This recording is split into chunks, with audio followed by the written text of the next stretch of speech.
বকেয়া বেতনের দাবিতে গাজীপুরে চন্দ্রা নবীনগর মহাসড়ক অবরোধ করে সোমবারও বিক্ষোভ করেছে বেক্সিমকো ইন্ডাস্ট্রিয়াল পার্ক কারখানার শ্রমিকরা।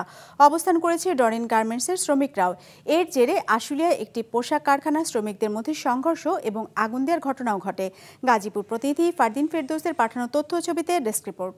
Double million offer Walton fridge কিনে পেতে পারেন 20 লক্ষ টাকা, রয়েছে কোটি কোটি টাকার নিশ্চিত উপহার।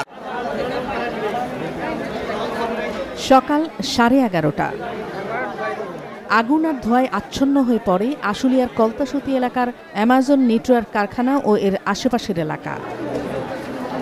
এর আগে ওই কারখানার শ্রমিকদের সাথে সংঘর্ষ হয় বেক্সিমকো ইন্ডাস্ট্রিয়াল পার্ক ও ডরিন গার্মেন্টসের শ্রমিকদের। এতে আহত হন 5 শ্রমিক। পাশের অ্যামাজন নেটওয়ার্ক কারখানায় আগুন দেন আন্দোলনকারীদের একাংশ। পরে আগুন নিয়ন্ত্রণে আনে ফায়ার সার্ভিস। প্রাথমিক পর্যায়ে আসতে পারি নাই। আপনারা জানেন যে রাস্তায় অনেক লোকজন ছিল, আন্দোলনকারীরা ছিল, আমরা আসতে পারি নাই। তারপরে ঘটনাস্থলে এসে দেখলাম যে এখানে আগুন জ্বলতেছে। পাশে বাসাবাড়িও ছিল, বাসাবাড়িতে আগুন ছড়াইতে পারে না, আমরা দ্রুত ব্যবস্থা নিছি। আর যেহেতু এটা একটা নিট গার্মেন্টস, এখানে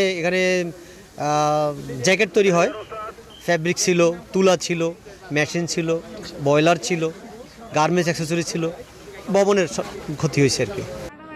এদিকে বেতন পরিশোধের দাবিতে সকাল থেকে চক্রবর্তী এলাকায় চন্দ্রা নবীনগর মহাসড়ক অবরোধ করে ফের বিক্ষোভে নামে বেক্সিমকো ইন্ডাস্ট্রিয়াল পার্ক কারখানার শ্রমিকরা। সপ্তাহখানেক ধরেই একই দাবিতে বিক্ষোভ করে আসছেন তারা।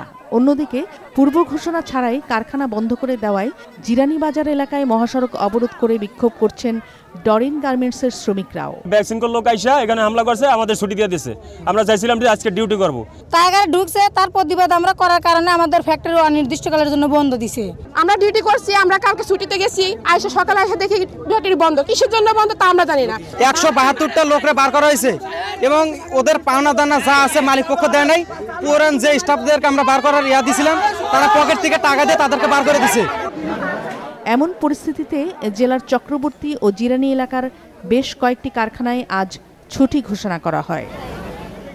নাদিয়া আফরিন, বিজনেস রিপোর্ট, মাছরাঙা টেলিভিশন।